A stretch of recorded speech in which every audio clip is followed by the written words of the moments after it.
자, 여러분 반갑습니다. 대기업에서 기업들의 은밀한 속사정을 전달해드리는 대기업 멘토 황우준입니다.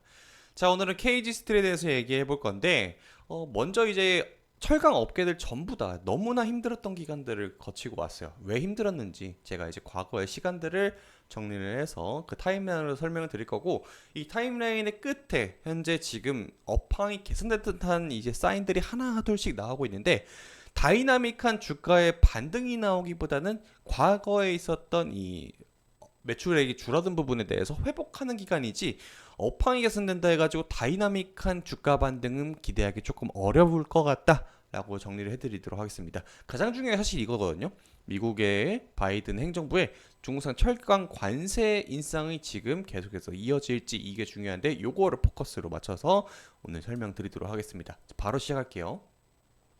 일단은 무엇을 하는 회사인지가 상당히 중요합니다. 이번에 여러 가지 유형 자산들을 처분을 하게 되면서 이 노란색 부분 보이시게 되면은, 기본적으로 이 회사도 철강 제품을 팝니다. 내연 강판, 아연도 강판, 엑스톤 강판, 석도 강판, 이게 대부분의 매출을 차지하고 있는데, 이 점유율이 이번 분기에서 조금 줄어드는 듯한 모습을 보여줬습니다. 해외 법인 판매에 요게 늘어났다고 보고 있는데, 진짜로 해외 법인에서 해외로 수출되는 양이 늘었다고 볼 수도 있는데, 유형자산 처분을 한 게 있었어요. 이게 이제 그게 한 9천억 원 정도, 900억 원 정도 되는데, 딱 이 부분이 어느 정도 이제 영향을 끼치지 않았나라고 판단이 되고 있고, 해외 수출액이 늘어났다라고 말씀드리기엔 살짝 조금 애매한 부분이 없잖아 있습니다.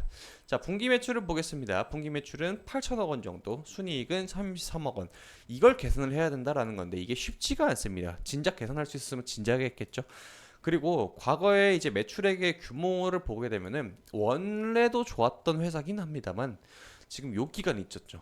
이게 뚝 떨어졌던 이 기간에 어떠한 사건들이 발생했는데, 이건 뒤에서 제가 사건 정리하면서 다시 한번 설명드리고요. 지금 다행인 점은, 이러한 매출액이 줄어드는 추세가 KG 스틸만 있던 게 아니라 전부 다 우리나라 철강 업계에 만연하게 발생하는 현상이기 때문에 KG 스틸 자체만의 문제다라고 말씀드리기엔 조금 애매한 부분이 없잖아 있었습니다. 그런데 중요한 거는, 대부분 업체들이 또이 가파르게 줄어들던 이 구간을 어느 정도 해소가 되고, 천천히 다음 분기에는 이런 모습을 그려줄 가능성이 있는데, 이 기울기가 지금처럼 나올지 아니면은 이런 식으로 나올지는 아무도 모르는 상황입니다. 왜냐? 업황이 개선되는 듯한 사인들은 하나둘씩 나오고 있지만, 어느 회사가 실질적인 수혜가 될지는 또 그건 다른 영역이기 때문인 거죠.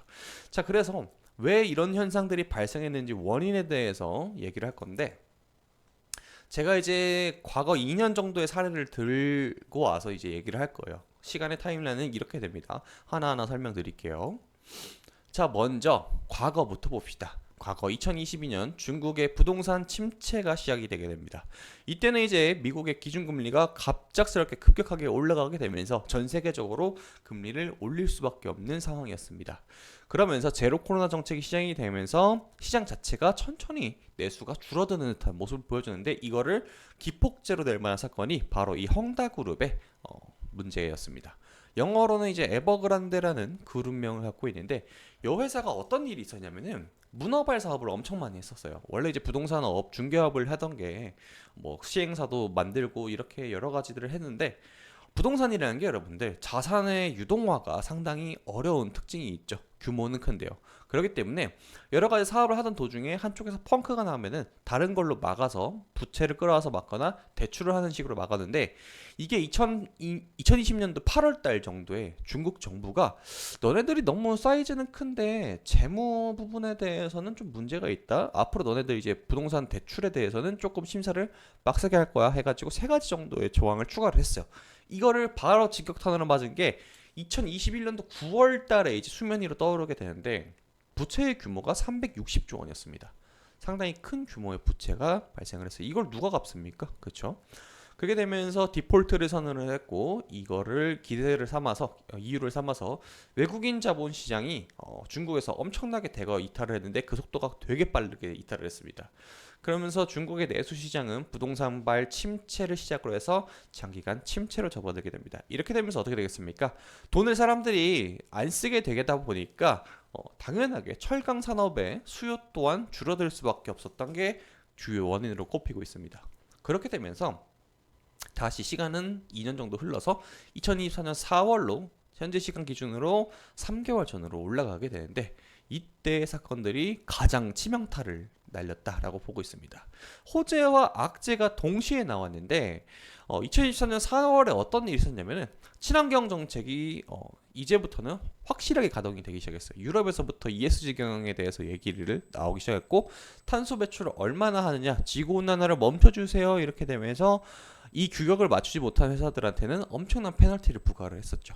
그러면서 추가적으로 바이든 행정부에서 중국산 철강에 대해서 관세를 추가적으로 부과를 하게 되는데, 다행히 이러한 초대형 악재들이 발생했던 시장에서 현대기아차의 북미 침투량이 천천히 상승을 하게 됩니다. 이걸 어느 정도 상쇄를 시켜줬어요.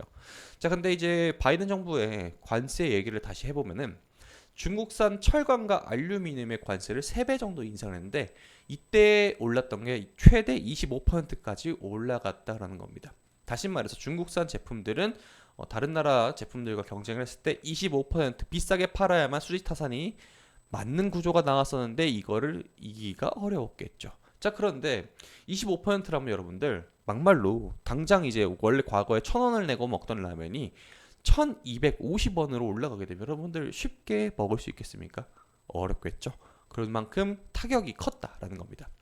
자, 이런 정책을 가동할 수 있게 되면 배경은 슈퍼 301조라는 이제 무역의 조항이 있는데, 불공정 또는 차별적 무역 행위에 대해서 미국 산업 전체적으로 영향을 끼칠 수 있다라고 판단이 될 경우에는 대통령 권한으로 보복성 관세를 가능하게 하는 조항이 슈퍼 301조입니다. 여러분들 이거 머릿속에 꼭 넣으셔야 돼요.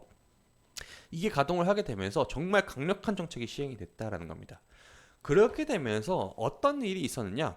중국은 당연히 이 재고로 쌓여있던 철강 제품들을 어딘가에 팔아야만 적자가 안 나겠죠. 그게 대상이 어디였을까요? 당연히 한국이었죠. 그러면서 물밀듯 들어왔는데, 이 재고에 대해서 처리할 수 있었던 게 또 하나가 현기차의 북미 시장 점유율이 가파르게 상승을 하게 되면서 기존의 한국산 철강들이 2억 위로 많이 나가게 됩니다. 그러면서 매출에 적자가 날 수 있었어요. 당연히 생각을 해봅시다, 여러분들. 저가 물건들이 엄청나게 시장에 한순간 확 풀리게 되게 되면은 여러분들이라도 그 제품을 쓸 수밖에 없게 되겠죠. 크게 퀄리티에 대해 차이가 안 나거나 아니면은 자본이 부족한 회사들은요. 그렇게 되면서 전반적으로 침체가 한 번 더 추가적으로 오게 되었는데, 호재도 발생했지만 침체가 조금 더 깊었다. 그렇게 되면서 시장이 바닥을 찍게 되었어요. 그러면서 다시 현재로 돌아와서 2024년 중국의 저가 제품 대규모 유입으로써 가격 경쟁력이 매우 떨어졌던 우리나라 제품들에 대해서 이제 재고 소진이 거의 다 됐습니다. 그렇게 되면서 중국이 슈퍼 301조 타격이 계속해서 이어질 경우에는, 야, 이거 이렇게 되다가는 우리 중국산 제품들 지금 당장 어떻게 좀 물 막았지만은 앞으로 미국에다 판매를 못하면 이거 문제가 생길 수 있다 해가지고 중국 내부에서도 탄소 저감 정책을 펼치기 시작했습니다. 그러면서 중국 내 철강 생산에 대해서 규제를 발표를 했어요. 야, 이 니네들 앞으로 유럽이라든지 북미, 호주 뭐 이런 시장 개척을 하려면은 탄소 배출 줄이세요. 이렇게 하게 되면서 생산에 대해서 매우 강력한 규제를 발표를 했습니다. 그렇게 되면서 동시에 침체된 부동산 부양 정책을 동시에 발표를 하게 되면서 내수에 대해서 되게 많이 돌아갈 수 있게 원동력을 많이 넣었습니다. 이때 같이 가동됐던 게 여러분도 들어본 적이 있었던 이구환신 정책입니다. 얘 것 다 바꿔라. 가전제품이든 뭐든 다 보조금 줄 테니까 싹 다 바꿔라 하게 되면서 대규모 부양 정책을 동시에 발표를 하게 됩니다. 그렇게 되면서 어떻게 됐습니까? 중국 내부에서는 철강 생산이 지금 수요에 못 미치기 시작했습니다. 감당이 안 되는 거예요. 왜? 철강 생산에 대해서 탄소 저감 정책을 동시에 펼쳤기 때문에 이거를 지금 어디서 땡겨와야 됩니까? 다시 이번에는 한국산 철강에 대해서 수입을 할 수밖에 없는 가능성이 지금 현재 나와 있는 카드다. 실질적으로 이루어지는지는 통계를 한번 보고 나야 되는데, 제가 통계를 한번 봤는데 천천히 올라가고 있대요. 천천히. 이게 뿍 하고 올라가는 게 아니라 천천히 올라가기 때문에 그래서 결론이 다이나믹한 실적의 회복은 조금 어려울 수 있다라는 겁니다. 다행히도 자동차 업계 자체만을 호재보다는 이 조선 시장에서도 우리나라 LNG선이라든지 벌크선에 대해서 수요가 꽤 많이 들어오고 있기 때문에 이 부분이 어느 정도 상쇄해 줄 수 있는 그런 가능성이 있다라고 정리를 할 수가 있겠네요. 자, 이 정도가 이제 과거와 현재까지의 철강 시장에 대해서 시장의 흐름입니다. 자, 그러면 앞으로 어떻게 될까요? 원자재 시장 자체가 워낙 이제 글로벌 시장에서 변혁이 많았기 때문에 힘들었던 마의 구간을 지금 넘어갔어요. 그래서 이 기간에 대해서 실적이 턴어라운드 하는 건 맞지만은 점진적으로 수요가 늘어나기 때문에 폭발적인 주가의 변동은 기대하기 조금 어렵다라는 겁니다. 여러분들 상식적으로 생각을 해봤을 때 여러분들은 어떠십니까? 제가 생각을 하더라도 지금 원전이라든지 우리나라가 잘 팔고 있는 화장품, 식품 이런 것들도 많은데 굳이 턴어라운드 바닥권이라고 잡아가지고 수익 났던 그런 기업들보다는 확실한 추세에 올라타는 게 조금 더 유효했던 전략이 많았을 거예요. 그래서 딱 지금 철강업계의 회사들도 워낙 상장된 회사들이 많기 때문에 그 중에서 옥석 가리기도 분명하게 이루어지겠지만은 지금 당장은 조금은 더 시간이 필요하지 않을까. 내년 정도는 바라봐야 되지 않을까 이렇게 생각을 하고 있습니다. 자, 다음번 시간에서는 우리가 가장 중요했던 주가에 큰 영향을 끼치고 있는 이 지분에 대해서 얘기해 보도록 하겠습니다. 여러분 다음 영상에 찾아뵙겠습니다. 여러분들 다음에 봬요. 안녕.